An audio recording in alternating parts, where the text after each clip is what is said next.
The US government is in great shock after President William Ruto, who is their major and NATO ally, pretended to have cancelled his deals with the criminal company Adani Group and yet continued to work with one of its consortiums in developing what the president referred to as an integrated healthcare technology systems. And in this video, I want us to look at the 3 reasons why the American government is in shock and is extremely displeased with President William Ruto and the consequences that will result from that. And without wasting time, let's get into it. Number 1, the US government is extremely shocked and very uncomfortable with how William Ruto is ignoring serious matters and appears to be extremely allergic to the truth. The other day, President Ruto made a declaration that he had directed his relevant ministries to cancel the Adani deals regarding the Jomo Kenyatta International Airport takeover and that of the Kenya Electricity Transmission Company, but the president remained silent on the Adani consortium called Apeiro Limited that had already signed a contract with the government and is already working on the integrated health systems for the Social Health Authority, which is a project that will cost the taxpayer a staggering 104 billion Kenya shillings. Now let's look at this in this way. If there are 3 wrongs in a basket and you remove 2 wrongs and leave 1 intact, the basket cannot be cleansed of contamination. Justice has to be fully served. Justice that is specially served is justice that is fully denied. And Kalonzo Musyoka had put this into perspective when he urged President Ruto to cancel the deal on SHA as well. Nation Media Group has revealed a secret document indicating a contract that was signed between Apeiro Limited alongside other parties with the government of Kenya, and this clearly tells us that things are already damaged beyond repair. NTV can reveal details of a contract the government agreed on with a company directly linked to the Indian conglomerate Adani Group to develop a 104.8 billion shilling technology system for the Social Health Authority SHA. The local company, Apeiro Limited, is a subsidiary of an international company that is a subsidiary of another international company in which Adani has a stake. It is shocking to discover that the government of President William Ruto has denied its engagement with Apeiro Limited. And this has since raised a lot of questions among Kenyans and also in the international community as to whether the president is saying the truth or is simply outrightly lying to the public and to the entire world. Remember, it is President Ruto himself who had made a very solid stance on fake news and disinformation. And before we proceed, have a look at this clip. What is the place of fake news, of social media, and the advent of misinformation, fake news, disinformation, and what effect it has on public understanding and governance and public trust on institutions that are supposed to be responsible for governance? I'm sure these are issues that are of importance and requires intellectual discourse, intellectual interrogation to give us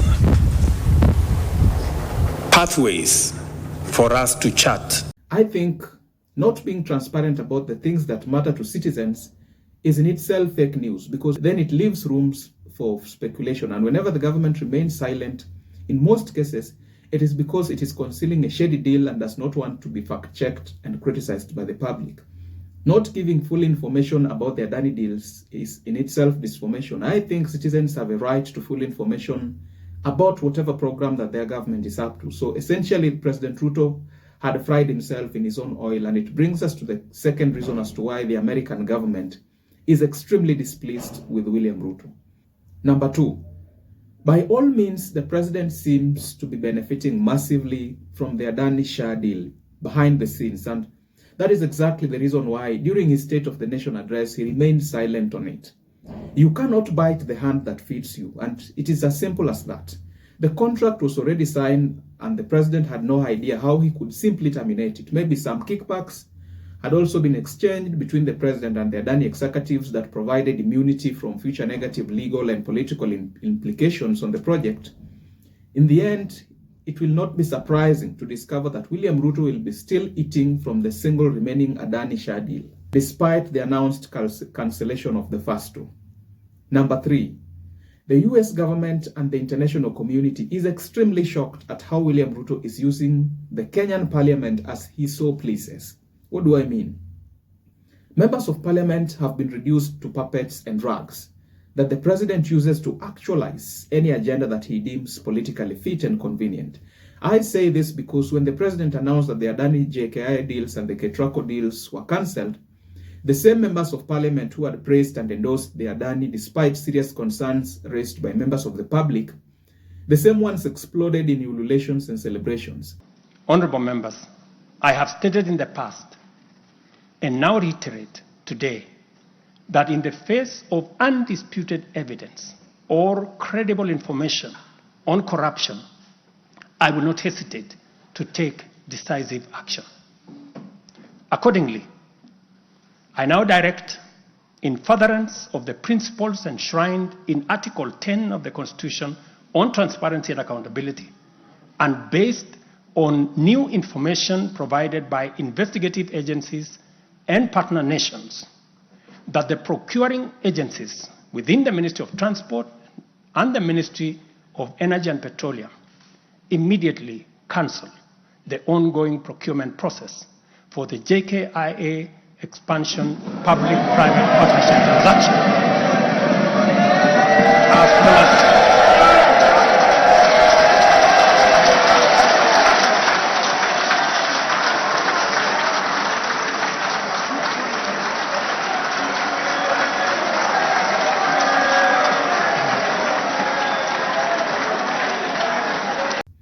A similar thing happened during the finance bill saga when members of Parliament endorsed, supported and voted for the controversial finance bill of 2024 that led to great repercussions, including the storming of Parliament by Gen Zs. But when the president announced that he would not sign the finance bill, the same members of Parliament bursted in celebrations and ululations. Consequently, having reflected on the continuing conversation around the content of the Finance Bill 2024, and listening keenly to the people of Kenya, who have said loudly that they want nothing to do with this Finance Bill 2024, I concede, and therefore I will not sign the 2024 Finance Bill, and it shall subsequently be withdrawn. And I have agreed with these members that that becomes our collective position.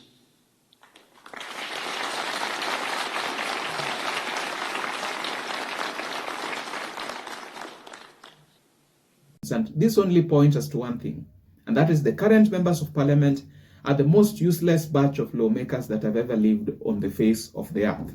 Their mantra is that if the president likes it, then it is good.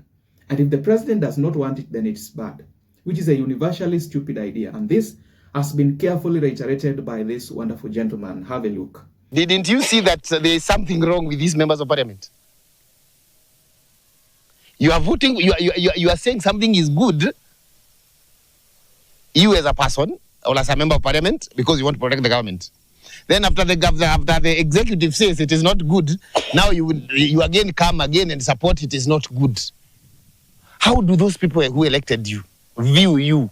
My colleagues, I want to challenge ourselves that we must not always be waiting for the president to say that this is good, then we all clap and say it is good. The president says this is bad, then we clap and say this is bad. We are going to look like we don't have a head, for heaven's sake.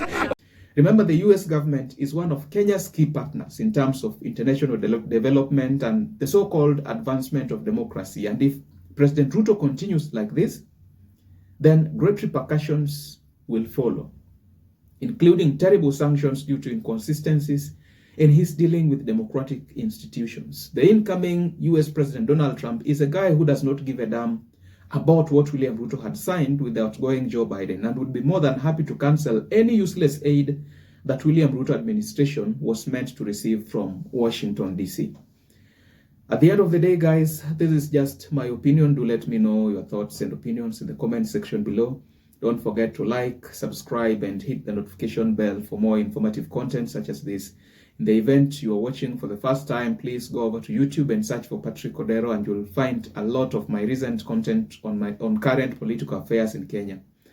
All right, guys, cheers.